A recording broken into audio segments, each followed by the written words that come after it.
Mindalia.com. Mindalia.com. Somos la comunidad de la nueva consciencia. En la tarde de hoy vamos a tocar un tema que raramente hemos desarrollado un viernes, o eso me digo yo a mí mismo, pues para hacerme el interesante. Lo que sí es cierto es que algo es innegable, y es que desde que nacemos, poco a poco empezamos a morir. No sé si os lo habéis planteado alguna vez desde este punto de vista. Todo ello es inherente a la materia orgánica y nosotros somos materia orgánica. Estamos sustituidos por células y esas células poco a poco, con el paso de los años, van reproduciéndose, van disminuyendo y van perdiendo las capacidades que tenían antaño. La verdad es que qué forma más alegre, ¿no?, de comenzar la charla de hoy. Bueno, no os preocupéis, es algo que todos sabemos, pero que raramente nos paramos a pensarlo. El ser humano siempre, a lo largo de la historia, hemos tenido miedo a lo desconocido. ¿Y hay algo más desconocido que la muerte? Pues yo creo que no. Es cierto que el espiritismo nos ayuda a comprender ese proceso, pero siempre nos surgirán dudas al respecto. Como siempre decimos, tiempo al tiempo. Por todo ello, en esta larga hora que nos ocupa, vamos a tratar un tema que a todos nos compete, porque todos, para bien o para mal, vamos a cumplir años. Y esos años nos conllevarán una serie de transformaciones más allá de las células anteriormente comentadas, sino unas transformaciones en nuestra forma de entender y comprender todo aquello que nos rodea, tanto a nivel físico como sobre todo a nivel espiritual. A raíz de la presentación de Magda y exponiéndome a ese germen tan habitual a día de hoy como es el de la titulitis crónica, es decir, aquellas personas que, porque creen que tienen ciertos estudios o ciertas titulaciones, hablan constantemente de ello y se creen mejor que el resto de personas, pues a riesgo de padecer esta enfermedad muy frecuente a día de hoy, debido a mi profesión como terapeuta, constantemente me encuentro en contacto con personas de una edad avanzada, personas de 80, 90 e incluso 100 años. Por lo tanto, es normal que en mi ambiente laboral salgan a colación muchos de los temas que trataremos en la tarde de hoy, porque más allá de temas más o menos espirituales, van surgiendo cuestiones que todos nos vamos a plantear antes o después, porque son cuestiones inherentes al proceso del envejecimiento. Por lo tanto, ¿qué vamos a tratar durante esta tarde? Bueno, pues por una parte vamos a constatar las transformaciones que el paso del tiempo tiene lugar en nuestro yo individual, tanto a nivel físico como a nivel espiritual. Y por otra parte basaremos todo lo dicho en todo lo que nos tiene que decir el espiritismo. Será nuestro marco de referencia, lo que son los libros de la codificación y todo lo planteado por Kardec, que ya sabéis que es el codificador del espiritismo moderno. Y si no fuera poco todo lo que os estoy comentando, para dar soporte visual a todo lo que vamos a desarrollar, en sí, para que se haga, pues bueno, un poco más ameno, vamos a ir visualizando una serie de fotografías que he tomado personalmente, en el que se ha convertido en uno de mis museos favoritos, el Museo de Pintura y Escultura de Estambul, museo que alberga una destacada colección de pintura y escultura tanto turca como extranjera. Por lo tanto, hablemos de las cuestiones vitales que a todos nos compete. Hablemos de espiritismo porque no sé si lo sabéis, pero estamos en un centro espírita. Y disfrutemos de una muestra de arte en todas sus vertientes. Aparte, hemos recibido pases de sanación. Quien quiera puede tomar agua fluidificada. Estamos aquí la mar de bien, yo no sé vosotros, pero... bueno, y encima no hemos tenido que sacar la cartera en ningún momento. ¿Qué más podemos pedir? Vamos, yo que vosotros vendría todos los viernes, pero venga.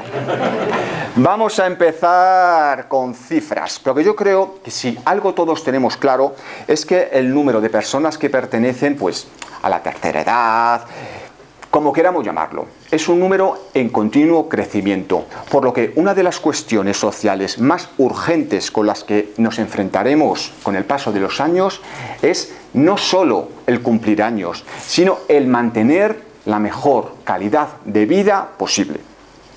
Daos cuenta que para mantener esa calidad de vida, la ciencia ha demostrado que después de los 60 años se dobla la posibilidad de sufrir cualquier tipo de discapacidad funcional.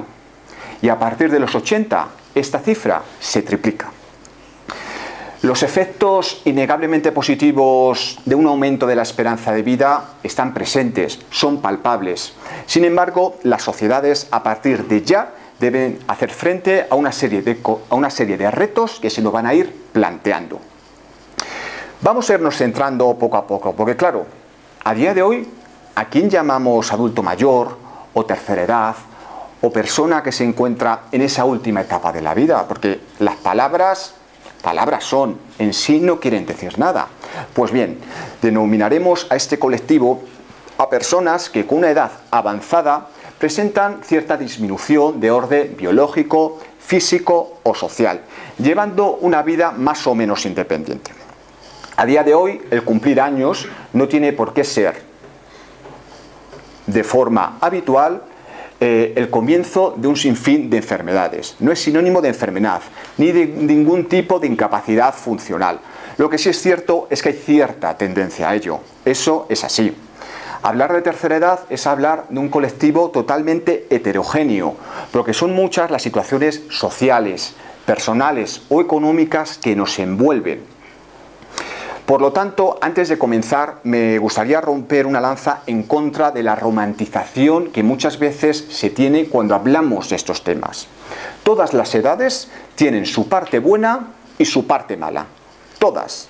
Lo que sí debemos concentrarnos en aquellas partes que nos aportan en función de la etapa vital en la que nos encontremos. De este modo nos podemos encontrar con personas de 70, 80, 90 o incluso 100 años que dé gusto hablar con ellas, que tengan un trasfondo de vivencias y de experiencias que nos aporten mucho. En cambio, podemos encontrarnos con personas con esas edades que parece que no hayan aprendido nada. Esto no es bueno ni malo, porque aquí no somos nadie para juzgar a nadie. Muchas veces el comportamiento humano viene fundado por lo que la sociedad nos dicta. ¿Y quién es la sociedad para decirnos lo que es bueno o lo que es malo? Bueno, también os digo, y ahora ya sí que me pongo serio, que imagino yo a mí mismo, con 90 años, si es que llego, con personas a mi lado, hablándome como si fuera un niño pequeño y tratándome como si no tuviera ningún poder de decisión, y ya os digo que simpático, lo que se dice muy simpático, no sería. Así que, avisados quedáis. En la actualidad, hay más de 1.000 millones de personas en el mundo con más de 60 años, lo que supone el 13,5% de la población mundial. En el 2030 se espera que esta población aumente un 56% y en el 2050 se estima que se duplique hasta alcanzar los 2.100 millones de personas. Por lo tanto, nos encontramos en un momento clave para trabajar el llamado envejecimiento saludable, el envejecimiento positivo. Lo dicho, yo no me conformo con vivir más, yo quiero vivir mejor. En cuanto a España, pues ya sabéis todos que es un país desde hace ya décadas en proceso de envejecimiento. Cada vez nacen menos niños y la esperanza de vida aumenta, por lo que se estima que en el año 2050 más de 12 millones de personas tengan más de 65 años. Este crecimiento se está dando de forma bastante agresiva en los países desarrollados y esto tiene que llevarnos a replantearnos una serie de transformaciones a nivel sociológico, político, económico. Pero quiero que demos un paso más. El envejecimiento no es una serie únicamente de cambios a nivel fisiológico, no, sino que se basan en unos cambios a nivel personal, de respuesta al entorno. Estos cambios rara vez son exclusivamente biológicos, sino más bien se deben a las experiencias y a las circunstancias que todos vivimos a lo largo de nuestra existencia. Podríamos resumir que nuestro envejecimiento viene marcado por 3 pilares. Pilar número 1. ¿Qué hemos hecho a lo largo de nuestra vida? Pilar número 2. ¿Qué nos ha sucedido en ella? Y tercer pilar, y más importante, ¿cómo hemos afrontado los hechos importantes en el transcurso de nuestra vida? Estos 3 pilares nos ayudarán a entender el cómo y el por qué cada uno envejece de determinada manera. Por lo tanto, en la tarde de hoy vamos a irnos centrando en los cambios vitales, sobre todo a nivel personal y espiritual, que nos va a provocar a largo plazo un envejecimiento más o menos adecuado. Ahora sí que puedo decir que empezamos. Hasta hace no mucho tiempo, cuando hablábamos de vejez, nos venían a la cabeza pues, las figuras de esas mujeres viudas, vestidas de negro, cuya única esperanza era reunirse con los seres queridos que habían partido antes que ellas. Personas que con cada año que pasaban los achaques se iban multiplicando, puesto que siempre la vejez y el estado físico han ido de la mano. Afortunadamente, esta concepción tan arcaica está cambiando. A día de hoy, uno obviamente puede seguir cumpliendo años, pero eso no quiere decir necesariamente que empeore nuestra calidad de vida. Y no hace falta más que mirar a nuestro alrededor, personas que a lo mejor ya han cumplido una serie de años y sin embargo, pese a llevar toda la vida trabajando, ahora que digamos que llevan una vida más sosegadas, son personas que disfrutan, que se divierten y que son capaces de hacer todo lo que en determinado momento no pudieron hacer. Bueno, eso si los nietos se lo permiten a día de hoy, pero esos son otros temas. Por otra parte, y afortunadamente, cada vez le damos más importancia al estado mental, a la salud mental de la persona. Es decir, al cómo cada uno vamos desarrollando una serie de herramientas que nos permitan adaptarnos a las vicisitudes que se nos vayan planteando a lo largo de nuestra vida. Podemos tener muchos años, sí, pero si aún conservamos esas ansias de aprender, de seguir mejorando y de relacionarnos con todos los que nos rodean, que todo sea bienvenido. No tenemos que temer, estamos preparados, estamos mirando cara a cara al futuro. Y eso es una clave para un correcto envejecimiento. Y ya os digo que el espiritismo tiene mucho que decir al respecto. Como hemos dicho anteriormente, en estas últimas décadas, la esperanza de vida ha crecido de un modo desorbitante. Este hecho nos tiene que hacer replantearnos de nuevo conceptos como vejez, tercera edad, etcétera, etcétera, etcétera. ¿Por qué? Porque hace unas décadas o unos siglos, cuando una persona cumplía ya 50 años, pues ya era una persona, vamos a decirlo, para el arrastre. Y ahora no, ahora tenemos sobradas muestras de personas de 80, incluso 90 años, que vamos, que da gusto verles, ¿vale? Eso es así, por lo tanto tenemos que reformular ese tipo de cuestiones. Por otro lado, cada vez más hay estudios científicos que nos demuestran lo que estamos hablando. Es interesante constatar que entre los intereses primigenios de la psicología era la espiritualidad. Pero bien es cierto que ya al principio del siglo pasado empieza a ser ignorada por parte de la ciencia, concibiéndolo como algo patológico o secundario dentro del comportamiento o de la dinámica de la persona. Hasta que no hace muchos años se retomaron este tipo de estudios y los científicos se dieron cuenta que la espiritualidad es algo imprescindible para el desarrollo de cualquier persona. Es un pilar básico para todos nosotros. Llegado este momento, yo creo que es bueno que nos detengamos para hablar sobre dos palabras, sobre dos conceptos que a menudo no sabemos diferenciar entre sí: el concepto de religión y el concepto de espiritualidad. Muchas veces, dependiendo al autor al que hagamos referencia, nos van a dar unas u otras diferencias. De hecho, Rivera Ledesma, uno de los terapeutas mexicanos que más han ahondado en estos temas, nos comentan que que ambos conceptos obviamente presentan muchas diferencias.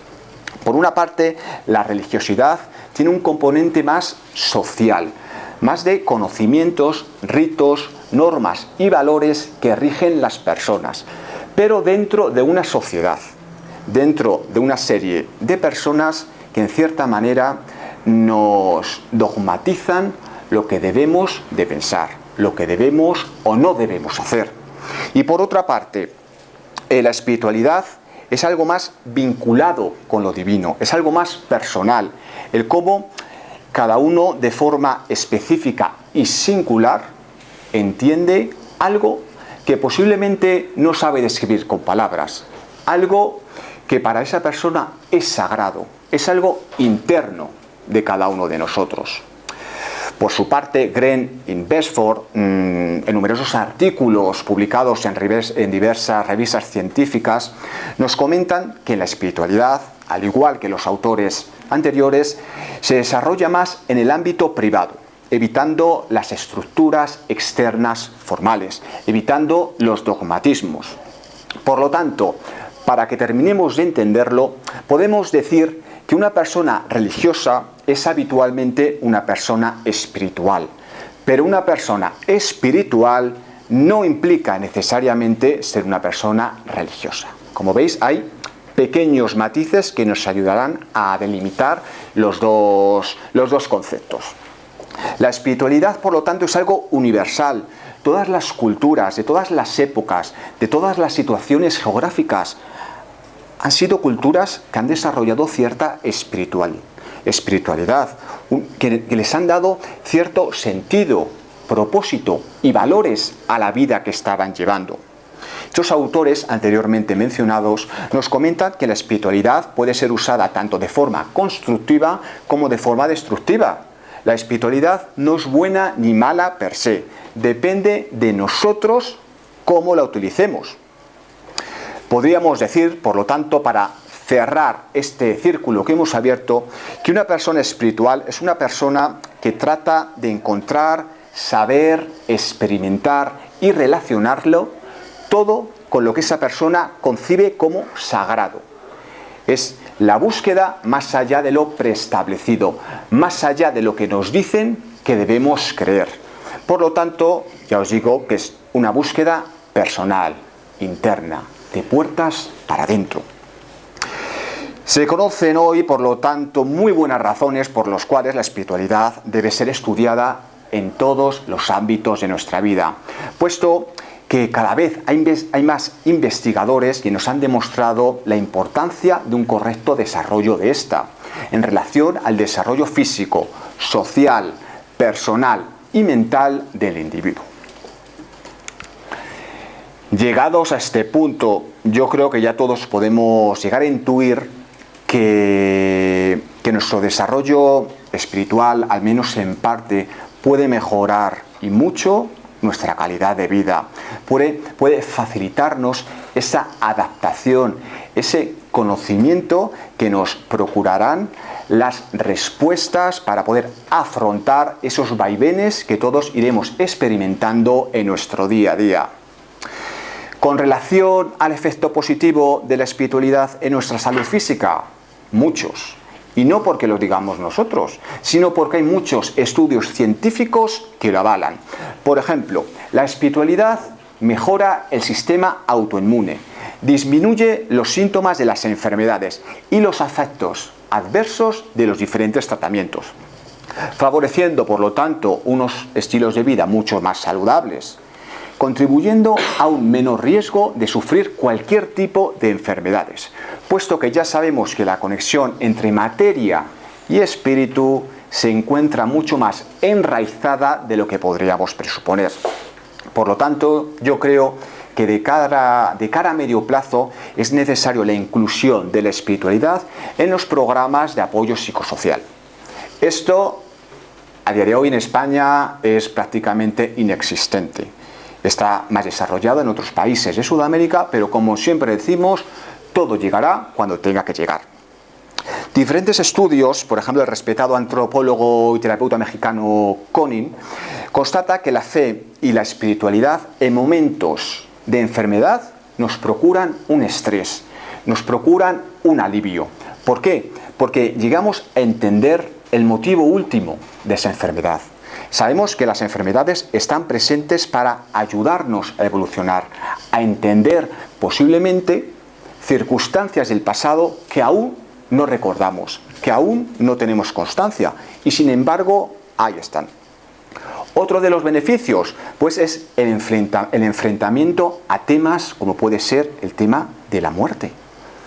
La espiritualidad nos da muchas respuestas a esas preguntas referidas, pues, ¿qué pasará cuando fallezca? ¿Todo acaba? ¿Me reencontraré con los seres queridos? Eso todo lo podemos hallar en el espiritismo. Asimismo, nos confiere un mayor aprendizaje del momento actual en el que nos encontramos. Y eso siempre puede ser extrapolable a esos últimos momentos de nuestra existencia.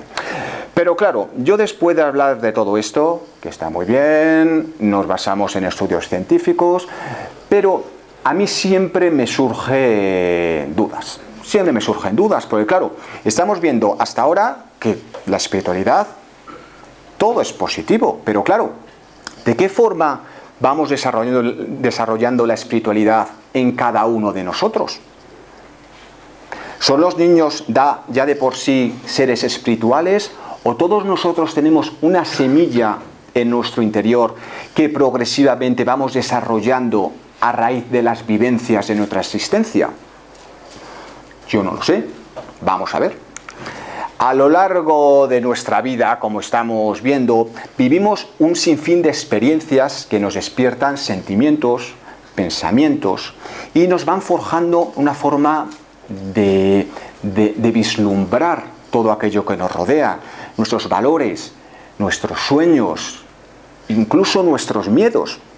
Algunos de nosotros, pues sí, tomamos conciencia de ello y tomamos parte activa de esa transformación. Otros, en cambio, permanecen aletargados, menos conectados con esta espiritualidad. ¿Eso nos hace a nosotros mejor o peor persona? Pues ni una cosa ni la otra. Obviamente no. Y quien tenga este tipo de pensamientos es que poco ha aprendido al respecto. El camino de la espiritualidad no es un camino sencillo, está lleno de obstáculos. Nos caeremos 100.000 veces. Lo importante es que aprendamos de esas caídas, aprendamos a levantarnos. Y si en un futuro volvemos a tropezarnos, pues procuraremos levantarnos lo más rápido posible. Ni más ni menos, porque todos erramos, fallamos y nos caemos, todos. Y no pasa absolutamente nada. De hecho, muchos autores nos comentan que el camino de la espiritualidad no es un camino lineal, sino que es un camino en espiral. ¿Por qué dicen eso? Pues porque avanzamos 3 pasos, retrocedemos 5, 4 a la derecha, 1 a la izquierda. Muchas veces parece que no avanzamos, pero no os preocupéis, que de todo aprendemos. Según vamos viviendo, nos vamos encontrando con personas o situaciones que hacen que aparezcan en nuestros interiores rincones oscuros, que nos comportemos de determinadas formas que nunca habían aparecido hasta ese momento. No sabemos por qué, y nos caeremos y nos equivocaremos. ¿Vale? Perfecto, aprendemos de ello. Ahí está la clave. Quiero ahora rápidamente y a nivel teórico que veamos rápidamente el modelo del desarrollo de la fe y la espiritualidad de Fowler, el cual describió el desarrollo evolutivo de la fe y de la espiritualidad de todos nosotros, pero siempre basándose en el marco teórico de las 6 etapas del desarrollo psicosocial de la persona. Es decir, a nivel científico vamos a ver cómo la espiritualidad se va desarrollando en cada uno de nosotros y luego lo veremos a nivel espiritual. En la base de la pirámide nos encontraremos la etapa intuitiva proyectista, que siempre que digo esta palabra parezco andaluz, proyectista. Lo soy, por eso me sale Andalucía. Este autor nos explicó que en estos primeros años del niño es incapaz de formular conceptos referidos al yo, o a su entorno. Las imágenes y las creencias vienen delimitadas pues, por aquellas personas de referencia que tienen, sobre todo sus padres, su familia. Estos niños no son capaces de distinguir el bien o el mal. Para ellos todo es blanco o negro, como pasa a día de hoy en muchos adultos, pero bueno, ahí no me quiero meter.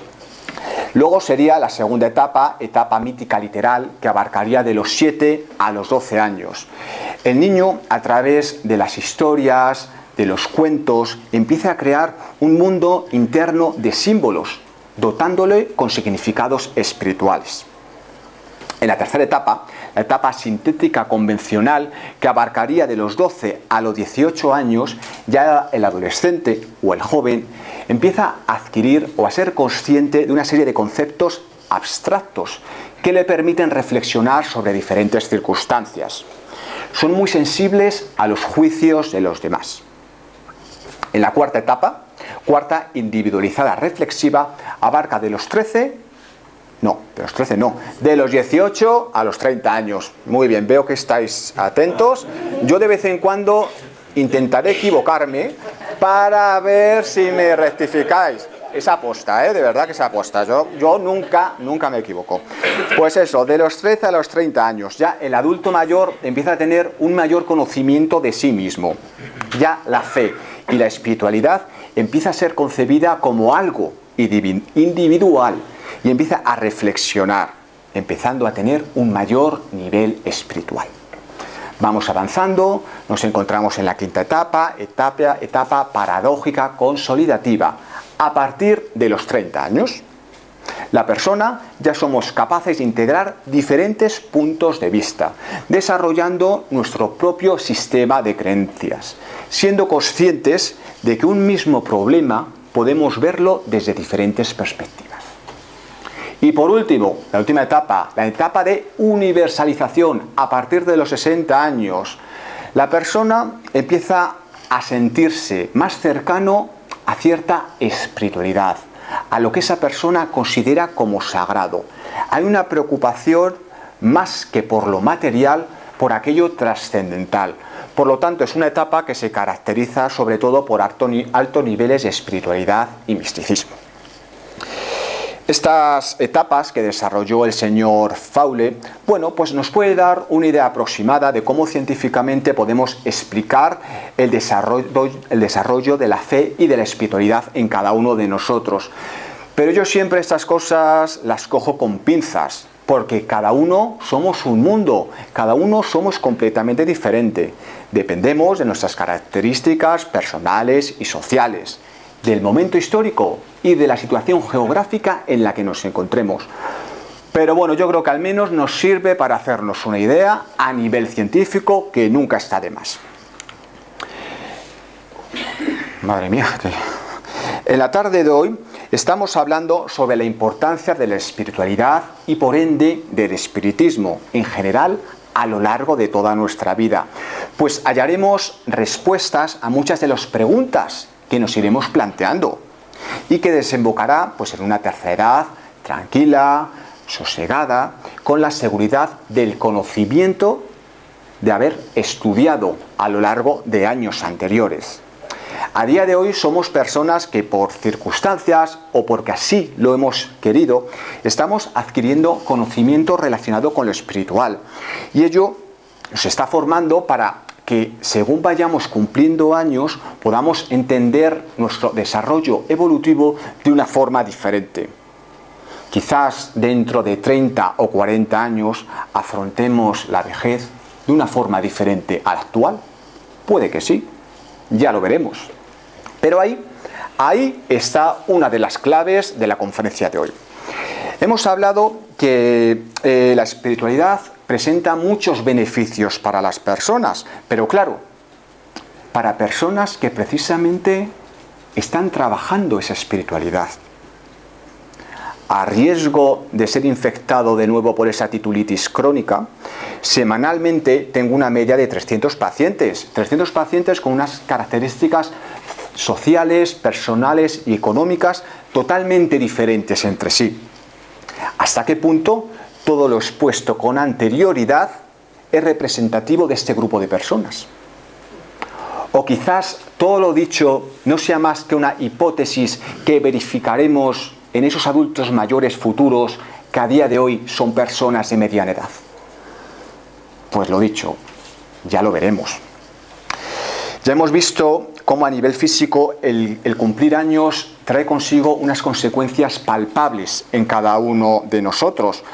Pero no debemos de ser negativistas, no. El cumplir años también es un sinónimo de una maduración a nivel espiritual, siendo capaces de afrontar esos vaivenes diarios de forma diferente a como lo afrontábamos cuando teníamos 20 años. Y te seguro que nos ha pasado a todos. A todos. La primera vez que se te estropea la lavadora, pues es que no sabes ni qué hacer. Es que solo te queda ver el túnel, ver la luz al final del túnel. Pero ya la próxima vez que te estropea, ya sabes lo que tienes que hacer. Y esto es algo significativo pues a todas las vivencias de nuestra existencia, ¿vale? Demos, por lo tanto, un paso más allá y centrémonos en lo que tiene que decir el espiritismo al respecto. Y para ello vamos a hacer referencia a un libro recientemente traducido al castellano llamado Vida Plena. Un libro de nuestra amiga Joana de Angelis, psicografiado por Divaldo Franco. No sé si os suena, hace poco menos de un año que lo han traducido al castellano y es bastante recomendable. En esta obra se presentan un total de 30 mensajes sobre diferentes temas expuestos siempre a la luz del espiritismo para ayudarnos a comprender muchos de estos temas. Pues bien, en el capítulo 17 de esa obra, el capítulo llamado Psicología del Envejecimiento, Joana de Angelis parte de la premisa de que el universo experimenta de forma constante el fenómeno del envejecimiento, procesando un desgaste de las herramientas y de los elementos que le componen. Pero por contra, también está proporcionando de forma progresiva un perfeccionamiento de sus cualidades. Joana nos comenta que el envejecimiento es consecuencia natural del paso del tiempo, pero que aún constituye temor y miedo en las sociedades actuales y pasadas. Joana de Angelis pone el ejemplo de Esparta. Esparta era una sociedad que se dedicaba sobre todo pues a las guerras, a las batallas, a conquistar territorios. Por lo tanto, cuando cumplíamos determinada edad y ya no valíamos para ese cometido, éramos considerados ciudadanos de segunda. Y en la sociedad de hoy, pues, ¿qué queréis que os diga? Pasa más o menos lo mismo. Cuando ya no somos productivos, cuando ya no somos capaces de aportar a nivel monetario dentro de la sociedad, somos relegados a un segundo escalón, excepto cuando hay elecciones políticas. Pero bueno, ese es otro tema que no queremos meternos. La vejez, sin embargo, nos dice Joana de Angelis, que es una inevitable fuente de experiencia, de sabiduría, de conocimiento, de respetabilidad, al menos de forma general.